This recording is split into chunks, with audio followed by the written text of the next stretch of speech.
Hello everyone, welcome back to my channel. So today is my birthday and आज भाविली जे आपण मानक सहित more first long vlog टा share करिवि and जानिनी केमिति कोन लागियो वीडियोटा किंतु आशा करूछि जे आपण मानक निश्चय भल लागियो। मु एठी पूरा पूरी रेडी हो जाईछि केमिति कोन लागुछि ड्रेसटा निश्चय कमेंट करिवे। तो चलो देखिबा आज रो दिनटा केमिति कटुछि। एक्चुअली मत तो बर्थडे सेलिब्रेशन एते भी पसंद ना किंतु एमती छोट मोट जिनस किसी गोटे करी जोटा भाविकी रखी जे आज बर्थडे रे करी से जिनसटा। तो चलते देखिबा। तो चलते जीवा देखिबा मामा कौन करछि आज रोसे। मामा एठी तार चकुली पिठा तरकारी बनै के रखी सारलानी ऑलरेडी सकाळ सकाळ उठी बनै देलु एते जल्दी। तो देखंतु एठी बनै के रखी एठी मामा तार चकुली पिठा तरकारी बनै के रखी सारछि सकाळु। मामा आउ कोन बनौछ आज दी पर खाइबा पई? भातटे हबो, डालीटे हबो, आउ आलू चिप्स हेटा हबो, आउ कोन राति के जाना करा हबो। ना हमर तो सेलिब्रेशन सेंती किछि करिवानी, सेंती जहा टिके हबो।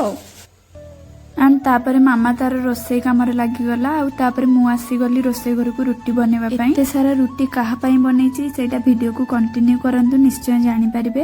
एंड बोधे मु आज फर्स्ट टाइम 15+ एबोव रुटी बनई बाकी मामा तो फर्स्ट बनई की रखी देथिला आ अधा मु बनई देली। एनीवेज चलंतु जिबा मो बर्थडे रे जो कामटा करिया को मोर इच्छा थिला से कामटा आगो पूरा करबा तापरे देखिबा कोन होउची आ।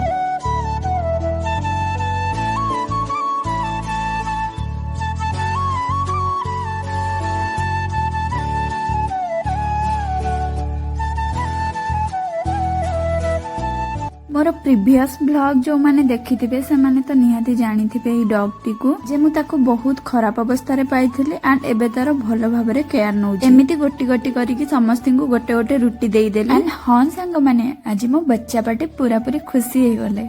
आ तापरे एठी मु पळे आसली मंदिर को दर्शन करिया पई। एई बजरंगी जी को मंदिर तो आपण माने मोर प्रीवियस मिनी ब्लॉग रे भी देखि सारी थिबे। आ एई मंदिर को आसले अलगा ही मन भीतर गोटे आध्यात्मिक शांति मिले। मु भाबे जे प्रथमे पशु पक्षी आ तापर जाई कि भगवान आसंदी कारण जीवित प्राणी मानक देहरे निजे स्वयं भगवान ही तो वास करन। एठी बढ़िया भाबरे प्रभुंकर भी दर्शन ही गला। और फिर देखो मामा एठी बनौछि तार पूरी आउ कौन कौन से बनै की रखी मु पर्यंत देखी भी नहीं। से पूरी ऑलरेडी एते सारा बनै की रखी सारलानी मो मंदिर रु फेरला बेलू को मामा तार पूरी बनाउ था। चलंतु सेतिकी भितर आमे देखिबा मामा आउ कौन बनैछि पूरी सहित। मामा एठी बनै देछि पोटल पनीर बुट जाई एमती गोटे मिक्स तरकारी बनै देछि। खाइबा हे गला परे समस्त मिसिके एठी डिनर करिने। एक्चुअली हम दुई भौणीकर बर्थडे थिला कारण हम दुई भौणी ट्विन्स किंतु से कैमरा आगु को आसिया पई लाज करूची तो सेति पई मु ताकू वीडियो रे आनि पारमी। आपण माने भाबुथिबे केक कटिंग कोन पई कलिनी सेलिब्रेशन कोन पई कलिनी। एक्चुअली बाबा घरे नथिले तो एते भी इच्छा हलानी सेलिब्रेशन वगैरह करिया पई सेति पई का केक कटिंग एमती सब किछि हलानी।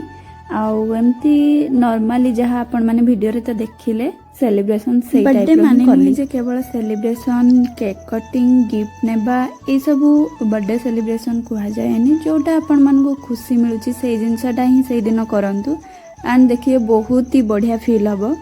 आउ खाइबा तो बहुत ही टेस्टी थिला आज। आउ खाई सारी के आसरिया पर मु एठी हम ओल्लू को टिके गेलो कैमरा देखले ओल्लू बाबू कर तो एमती सब नखरा बाहर जेमती मते चिन्ही भी नांती एपट सेपट मोह करिवे। तो एठी ही मु आज रो ब्लॉग टी को एंड करूची। आशा करूची आपण मानन को वीडियो टी भल लागिथबो। जदी भल लागिथबो लाइक कमेंट एंड सब्सक्राइब करिया को जमाई भूलिबेनी। Thanks for watching keep loving keep supporting. जय जगन्नाथ।